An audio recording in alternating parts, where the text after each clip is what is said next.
Hello everyone. आज की video में हम लोग बात करेंगे यूपीएससी के एनसीईआरटी की। ठीक है, क्योंकि बहुत सारे टॉपर एनसीईआरटी पढ़ने के लिए रेकमेंड करते हैं आपको कौन कौन सा एनसीईआरटी पढ़ना चाहिए। ये इस पेज में लिखा हुआ है। ठीक है, ये पेज में बता देता हूँ एक बार कौन कौन सा एनसीईआरटी पढ़ना चाहिए। उसके बाद भी एनसीईआरटी के बाहर भी कौन कौन सा स्टैंडर्ड बुक चाहिए वो भी मैं बता दूंगा। कहाँ से पीडीएफ आपको कोई सब्जेक्ट का मिलेगा वो भी मैं बता दूंगा। ठीक है, आप चैनल पर बने रहें और वीडियो को लाइक और सब्सक्राइब जरूर कर दीजिए। ठीक है, देखिए पॉलिटी के लिए, सिर्फ पॉलिटी के लिए आपको लक्ष्मीकांत पढ़ना है। लक्ष्मीकांत प्री की रिक्वायरमेंट को पूरा कर देता है लेकिन मेंस की रिक्वायरमेंट को पूरा नहीं कर पाता, इसीलिए आपको 11 क्लास का इंडियन कॉन्स्टिट्यूशन एट वर्क, ठीक है, ये पढ़ने की जरूरत है। ठीक है, क्योंकि सेक्युलरिज्म का डायरेक्ट क्वेश्चन 2018 में एक डायरेक्ट क्वेश्चन इसी एनसीईआरटी से आया है। ठीक है, देखिए 11 क्लास का एनसीईआरटी है Indian constitution at work, Indian polity के लिए। ठीक है, पॉलिटी के लिए इंडियन कॉन्स्टिट्यूशन एट वर्क आपको पढ़ने की जरूरत है। उसके बाद देखिए इकोनॉमी के लिए, इकोनॉमी के लिए दो एनसीईआरटी आपको पढ़ना पड़ेगा, 11 का और 12 का। ठीक है, इंडियन का इकोनॉमिक डेवलपमेंट, ठीक है, न्यू, और इंट्रोडक्टरी माइक्रो इकोनॉमी। ठीक है, माइक्रो इकोनॉमी और इंडियन इकोनॉमिक डेवलपमेंट, दो एनसीईआरटी 11 का और 12 का न्यू एनसीईआरटी। ठीक है, ये भी न्यू एनसीईआरटी है। उसके बाद देखिए हिस्ट्री के लिए, हिस्ट्री के आपको R S Sharma old NCERT है। ठीक है, ओल्ड वाला पढ़ना है। कितना का? 11 क्लास का, 11 क्लास का सतीश चंद्र। ठीक है, ओल्ड है। ठीक है, मेडिवल का। उसके बाद देखिए 12 का बिपिन चंद्र, मॉडर्न जो है बिपिन चंद्र। सभी टॉपर आपको रिकमेंड करेंगे बिपिन चंद्र या फिर स्पेक्ट्रम पढ़ो, लेकिन बिपिन चंद्रा में ज़्यादा डिटेल एक्सप्लेनेशन है, इसीलिए मैं जो नोट्स से पढ़ाऊंगा आपको, ठीक है, चैनल को सपोर्ट कीजिए। मैं नोट्स से जो पढ़ाऊंगा वो नोट्स ही बेस्ट होगा। बिपिन चंद्रा नहीं पढ़ना पड़ेगा, स्पेक्ट्रम नहीं पढ़ना, वो नोट्स से प्री और मेंस दोनों का सिलेबस आपको कंप्लीट हो जाएगा। इससे पहले वाले वीडियो में मैंने दिखाया था, मेरे पास बाईजूस का पूरा A to Z नोट्स है। मेरा ऑनलाइन क्लासरूम का मैंने 50,000 देकर जो पढ़ा था वो नोट्स है, आपको प्रोवाइड कर दूंगा, उससे आप पढ़ लीजिएगा, वो क्लास अटेंड कर लीजिएगा, एक बार समझा दूंगा, वो चीज़ें आप बार बार रिवीजन कर लीजिएगा। आपको कोई बुक वगैरह की पढ़ने की जरूरत नहीं, क्योंकि देखिए बुक में जो लाइन रहता है ना वो पढ़ने का मन नहीं करता है सबको, लेकिन वो जो नोट्स में लिखा हुआ है ना, नोट्स में मैप के साथ लिखा हुआ है, आपको पढ़ने में मजा आएगा। ठीक है, उसके बाद देखिए आर्ट एंड कल्चर के लिए इंट्रोडक्शन ऑफ इंडियन आर्ट। ठीक है, 11 क्लास का और 12 क्लास का इंट्रोडक्शन ऑफ इंडियन आर्ट। ठीक है, न्यू दोनों।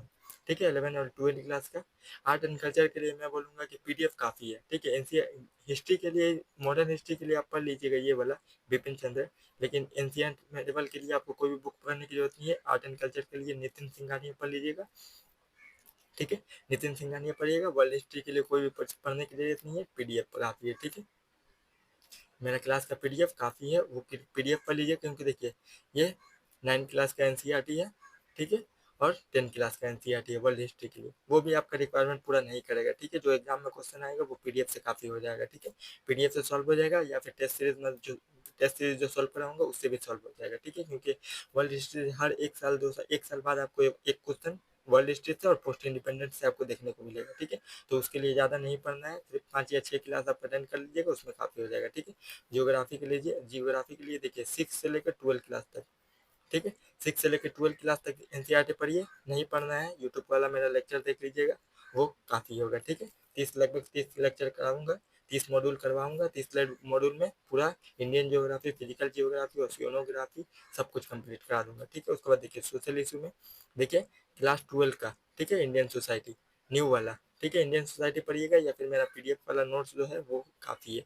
ठीक है, साइंस टेक्नोलॉजी के लिए देखिए 6 से लेकर 10 तक।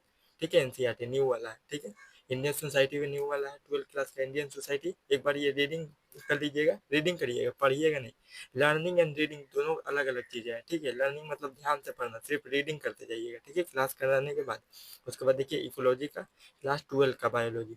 ठीक है, चैप्टर 1 to 4 चैप्टर। ठीक है, लास्ट 4 चैप्टर यहाँ पे सिर्फ। ठीक है, इतना ही एनसीईआरटी सबको रिकमेंड करता है।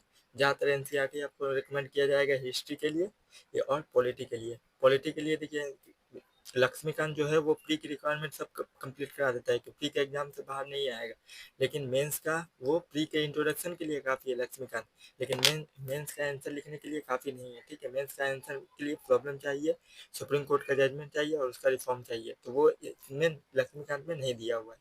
इसीलिए आपको एनसीईआरटी पढ़ना चाहिए। और क्लास का नोट्स भी देखिएगा तो क्लास में नोट्स में भी सब शामिल है, क्योंकि वो बायूस IAS है, बहुत ही बड़ा कोचिंग सेंटर का इंस्टीट्यूट का मेरे पास PDF है। उस PDF को पढ़ लीजिएगा तो जितना भी ये सब बुक वगैरह है इसको आपको पढ़ने की जरूरत नहीं है। PDF को सिर्फ बार बार रिवाइज कीजिएगा, आपका एग्जाम निकल जाएगा। मैं ये गारंटी देता हूँ कि मैं ये प्री का एग्जाम होगा उसके साथ ही ये वाला प्री का एग्जाम आया है ना, मैं अपने नोट्स से एक वीडियो बनाऊंगा, लगभग 1-1.5 घंटा का वीडियो होगा। वो नोट्स से मैं एक एक जगह से उठा कर दिखा दूंगा कि देखिए नोट्स में ये चीज़ें लिखा हुआ है, यहाँ से क्वेश्चन आया है। ठीक है, बहुत सारे सब्जेक्ट है। ठीक है, पूरा एकदम जितना भी सिलेबस है प्री के एग्जाम में वो सब सिलेबस है।